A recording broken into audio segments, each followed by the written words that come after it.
होय, मीच तो दुर्योधन.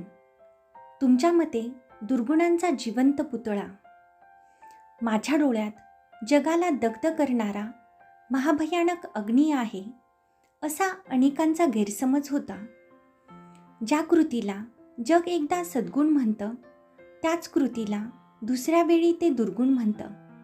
आणि त्यावेळी ते बरोबरही असतं. एखादा देशप्रेमी माणूस आपल्याच राज्यातील एखाद्या घरभेद्याला मारतो, तर जग त्याला राष्ट्रभक्त म्हणून ओळखतं, त्याचा जय जयकार करतं. पण एखादा लुटारू जेव्हा धनाच्या लोभानं एखाद्या वाटसरूच्या डोक्यात परशू घालतो, तर जग त्याला हत्यारा म्हणतं. पण कृती तर एकच असते ना, माणसाच्या हत्येची. माझ्या मते जगात एकच सद्गुण आहे, तो म्हणजे सामर्थ्य. या जगातील 3 गोष्टींबद्दल मला नितांत प्रेम होतं. एक, गुरुचं राज्यपद, दुसरी गदा आणि तिसरी म्हणजे माझे घारे डोळे. पण लोकांच्या मते माझे घारे डोळे या जगाला जणू जाळून काढणारे आहेत. ही केवळ शुद्ध असूया आहे. पितामह वृद्ध असल्याने हस्तिनापूर राज्याची सर्व सूत्र खऱ्या अर्थानं जवळजवळ माझ्याच हातात एकवटली होती. कर्णासारखे मित्र मला कधी कधी धैर्याने विचारीत, दुर्योधना, काय केलंस तू या 17 वर्षात? काही जण तर म्हणत, तू अनिर्बंध वागलास. मी म्हणतो, होय, मी अनिर्बंध वागलो. मला कुणाचे बंध असण्याचं कारण तरी काय? हे राज्य माझ्या पूर्वजांनीच मिळवलं ना. मी भूत आणि भविष्य दोन्ही मानत नाही. मला माहीत आहे तो केवळ धगधगता वर्तमान काळ.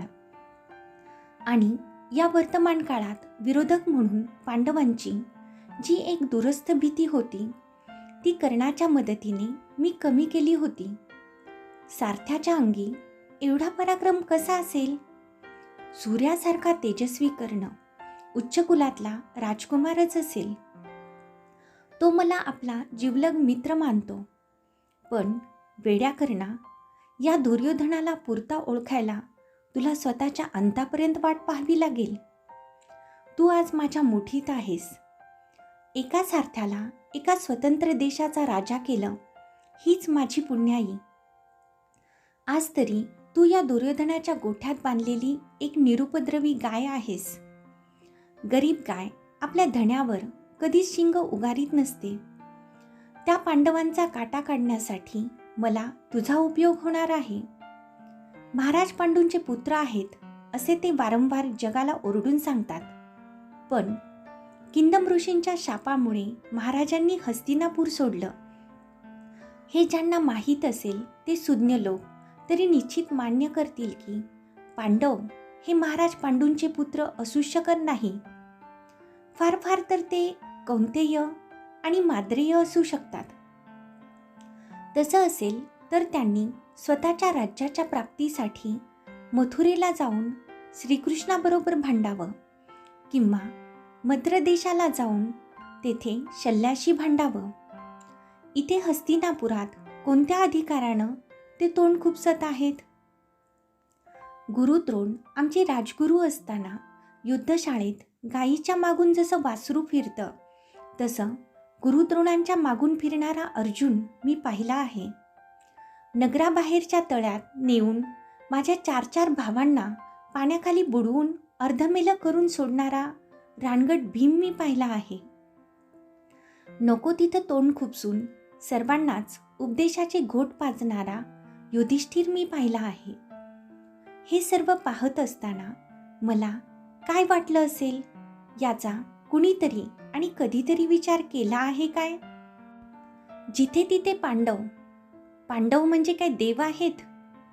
आणि असलेच तर त्यांनाही मी दाखवून देईन की देवांना सुद्धा नाक घासायला लावणाऱ्या महाराज नहुशांचा मीही वंशज आहे.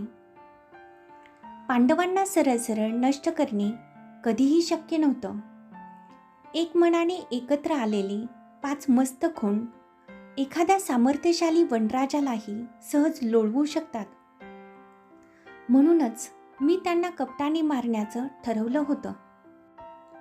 या योजनांबद्दल कर्णाशी अनेक वेळा मी चर्चाही केली, पण त्याचं एकच म्हणणं होतं, मला एकाच वेळी 5 जणांबरोबर सरळ द्वंद्व खेळायला सांग.